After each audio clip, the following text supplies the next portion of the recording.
point is that Israel feels under threat. I think the rockets are a desperate attack. Tell us this. Let's go back to what was on your...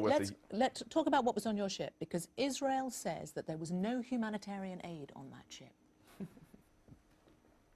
What was on it? We had passengers on that ship who are expressing their humanity. In a way, that's a form of humanitarian aid. That was not the primary cargo ship. To deny that the cargo ships, which were also confiscated, didn't have things like cement, didn't have things like wheelchairs, didn't have things like medical supplies, is another lie.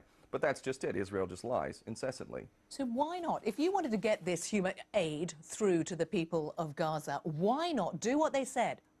Dock in the port of Ashdod in Israel and allow even an Egypt or an international organization to deliver the aid? Because it would be acting like a fool who believes that Israel has any intention of actually delivering all the aid that you're bringing. They don't allow cement in, they don't allow building supplies in, they don't allow all sorts of things, to the point that you have an unemployment rate that is the highest in the world, a poverty rate that's African levels. You have children who are malnourished and anemic. You have terrible, terrible hardship.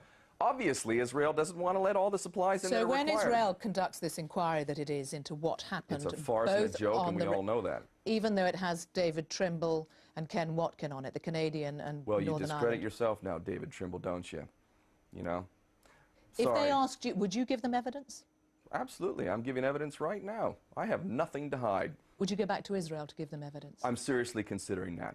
Because you know what? There are thousands of political prisoners from Palestine, my brothers and sisters who I consider to be my family, who don't have the same opportunity that I do. They don't have that shining light on me. They don't have BBC interviewing me. Yet they're sitting there in prison, not having access to their family, and they're my brothers and sisters. So I'm thinking about it very, very seriously, even though I know there is no justice in Israel.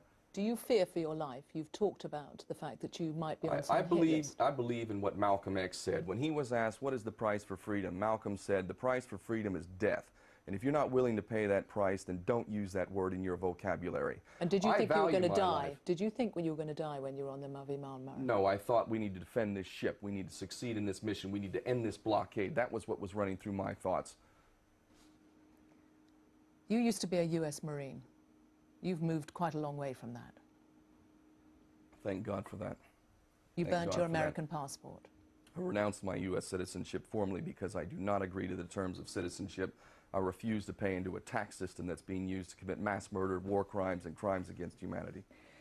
Your anger, how will you use it next? Based on love, and that's why I do what I do. How will you use it next? What will you do I've been next? involved in a project called Aloha Palestine, a social enterprise intending to do safe trade with Gaza, to bring in items counter to what Israel is getting from Britain and the United States, weapons of mass destruction, small arms and things like that, to bring in safe trade items such as things that are needed for the civilian population to live a decent life. And that is a problem that we need to address in this world, is the absolute lack of the Palestinian people to exercise self-determination, and living on aid is not the answer. So my focus is trade. And if I can't be the director of that company... What about the other side? Because a lot is focused on the import, getting stuff into Gaza.